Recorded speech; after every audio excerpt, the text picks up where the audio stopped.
Good afternoon, gentlemen. I'd like to welcome you to the first of our video bulletins that are going to replace the usual format that you've been reading over the last few months. I hope it goes down well, and if you have any tips regarding podcasting software, then you know where to find me. My name's Roberto Scarpetta, and I'm currently the Assistant Director of Sector 8. I don't know if any of you have actually seen me before, but here I am now. I shall be delivering agents with the latest security issues, global environmental issues and social trends. Well, that's the idea anyway.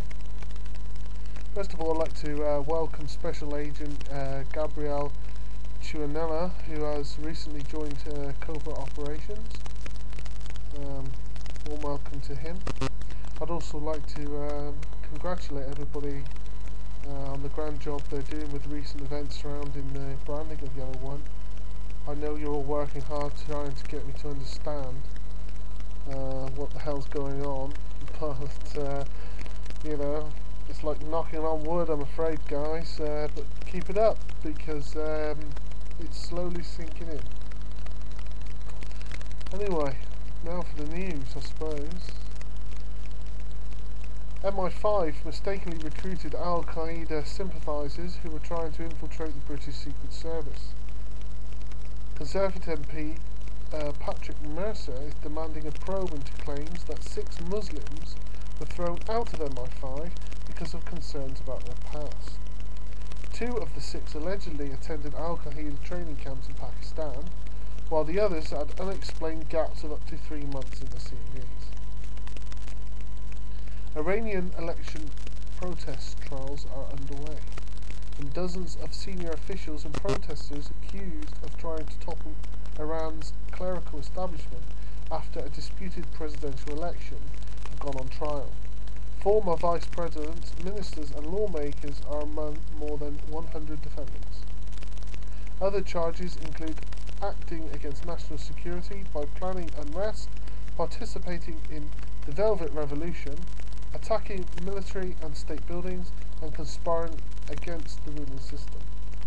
Under Iran's Islamic law, acting against national security, a common charge against the dissenting voices in Iran, could be punishable by the death penalty. Amateur scientists are creating mutant microbes in labs they've set up in their own homes with the help of eBay and YouTube. The growing group of self-styled biohackers say they are creating genetically engineered bugs in makeshift laboratories for fun. The authorities are concerned that unregulated activities threaten public health. The movement began in the United States and is spreaded worldwide. Other biohackers are uploading videos of their experiments onto YouTube, with step-by-step instructions on how to make fluorescent bacteria. The movement is making the authorities increasingly concerned about public health threat from an accidental release of genetically modified organisms.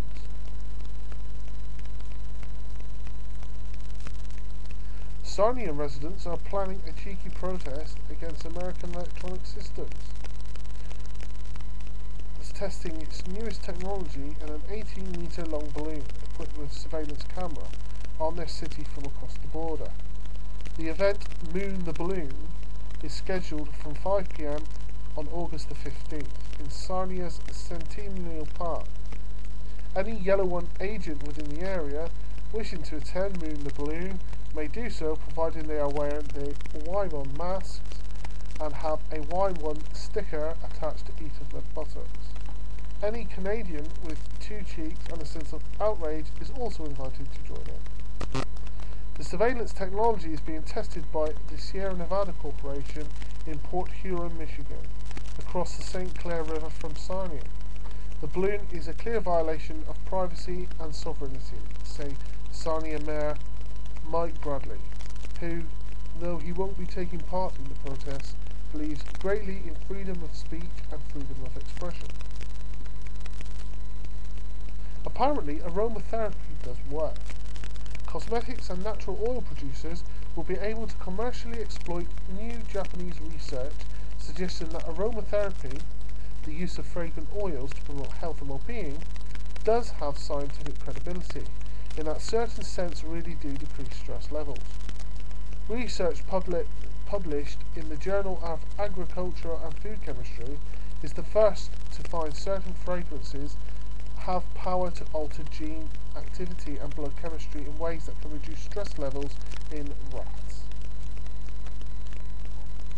Scientists have found a way to make electronic data self-destruct.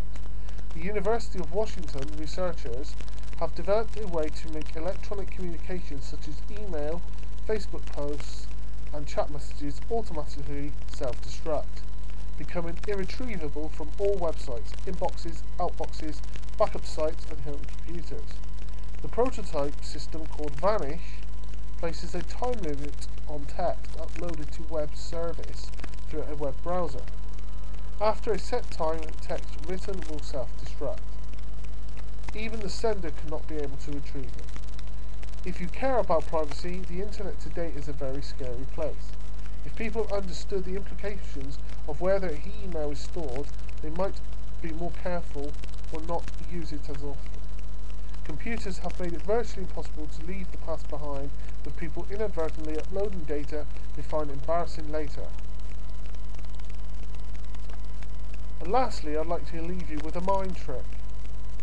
I want you to try it on yourself and experience firsthand some of its strangest, most amazing workings. Facets of brain function that scientists are only just starting to understand. You'll see aspects of perception, memory, attention, body image, the unconscious mind, and the curious consequences of your brain being split in two. Seeing isn't believing.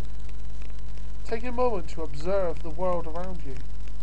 Scan the horizon with your eyes. Tilt your head back and listen.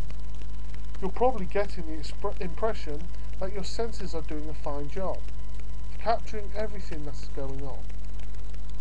Yet that is all it is, an impression. Despite the fact that your visual system seems to provide you with continuous widescreen movie, most of the time it is only gathering information from a tiny patch of the visual field.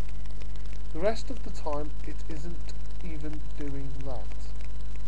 Somehow from this sporadic input it conjures up a seamless visual experience. So what's going on? Bang in the middle of your retina is a small patch of densely crowded photoreceptors called the fovea. This is the retina's sweet spot, the only part of the eye capable of seeing with the rich detail and full colour we take for granted. This tiny spot, which covers an area of our visual field no bigger than the moon in the sky, feeds your visual system almost all its raw information. To build up a big picture, your eyes constantly dart about, fixating for a fraction of a second and then moving on. These jerky movements between fixations are called saccades, and we make about 3 per second, each lasting between 20 and 200 microseconds. The curious thing about it is that while they are happening, we are effectively blind. The brain doesn't bother to process information picked up during a saccade because the eyes move too rapidly to capture anything useful.